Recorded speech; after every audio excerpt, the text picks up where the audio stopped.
maaltu ittirata kan si waammate eenyu kufee beeka sitti hirkate yaa Tsiyoon maaltu ittirata kan si waammate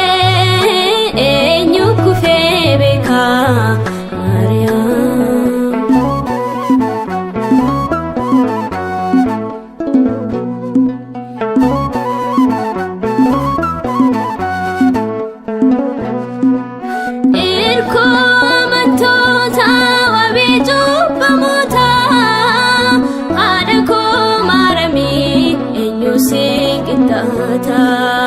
Naan jajamaa qaakee dhalootatti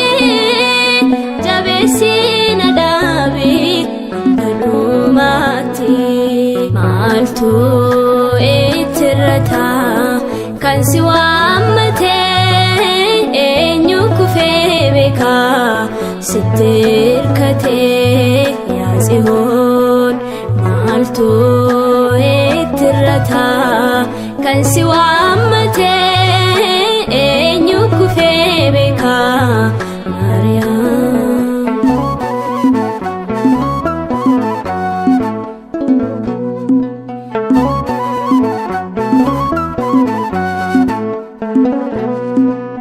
abaaboo urgooftuu qulqulleetti siin galateeffadha ansoo kan keeti kakunni siif galee guddaadha siif raawwachuufis amanamaadha maaltu ittirata kan si waammate eenyu kufee beeka sitti hirkate yaa Tsiyoon maaltu ittirata kan si waammate eenyu kufee beeka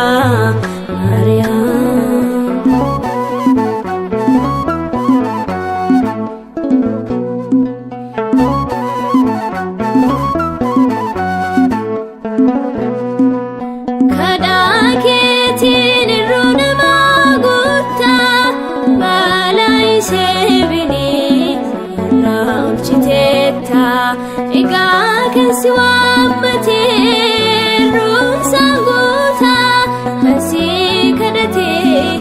nagee dhaabata maaltu ittirata kan si waammate eenyu kufee beeka sitti hirkate yaa Tsiyoon maaltu ittirata kan si waammate eenyu kufee beeka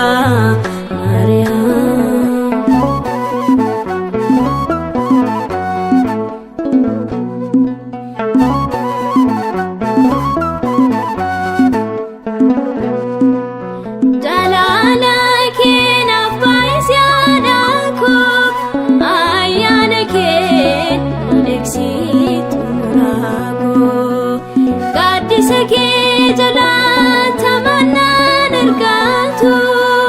kan lubbusaaf malee sitti haa baqatu maaltu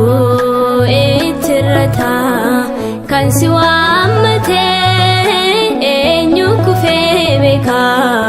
sitti hirkate yaa Tsiyoon maaltu ittirata kan si